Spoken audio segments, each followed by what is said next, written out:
The day her husband died, the world continued as if nothing had happened. That was what unsettled her first. Phones rang. People arrived at the times they had promised. Restaurants opened their doors.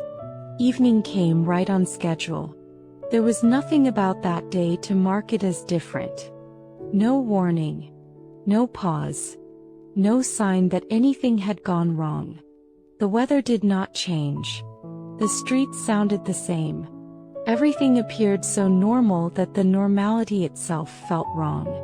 This story is based on the memoir of Joan Didion, an American writer, who documented the year following her husband's sudden death. He collapsed at the dinner table. It was abrupt and unexplained. That night he did not wake again. A doctor declared the time of death. Forms were completed.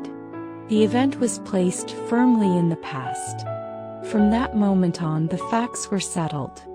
But her thinking did not arrive there with them. She understood what the word death meant. She understood that it could not be reversed. Logically, there was no confusion. And yet, understanding did not bring acceptance. The knowledge remained at the edges of her mind, never reaching the center. It hovered, acknowledged but unfelt. His shoes stayed where they were. They were not thrown away. They were not organized. Not out of attachment, but because the decision itself had not yet become possible. It was not that she believed he would return. It was that the certainty of his absence had not fully arrived. At night, what lingered was not the sense that the day had ended, but the realization that another day had passed unnoticed. The hours moved forward, but they did not seem to move with her. Morning came, again. A morning without him. But still unmistakably a morning. Light entered through the windows. Coffee cooled in its cup. The newspaper arrived as it always had. The world continued to offer the next day without hesitation. What had stopped was not the world. What had stopped was the speed of thought. People spoke, carefully. They offered the right words. This must be hard.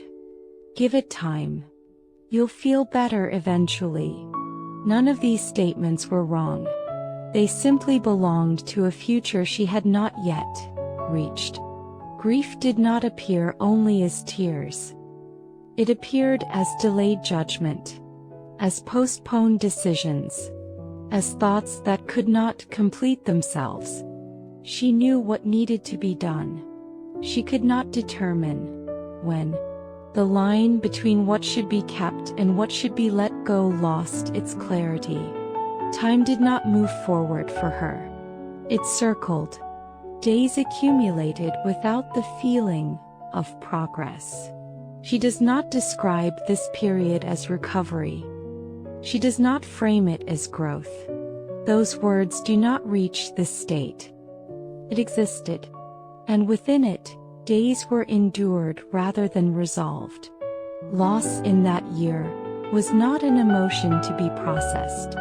It was a condition that rearranged the way thought itself functioned. Some days nothing happened, and those days were the hardest to bear. Because nothing happening meant the world was perfectly intact, moving on without interruption. That year the world did not stop, but she remained alone inside a different rhythm of time.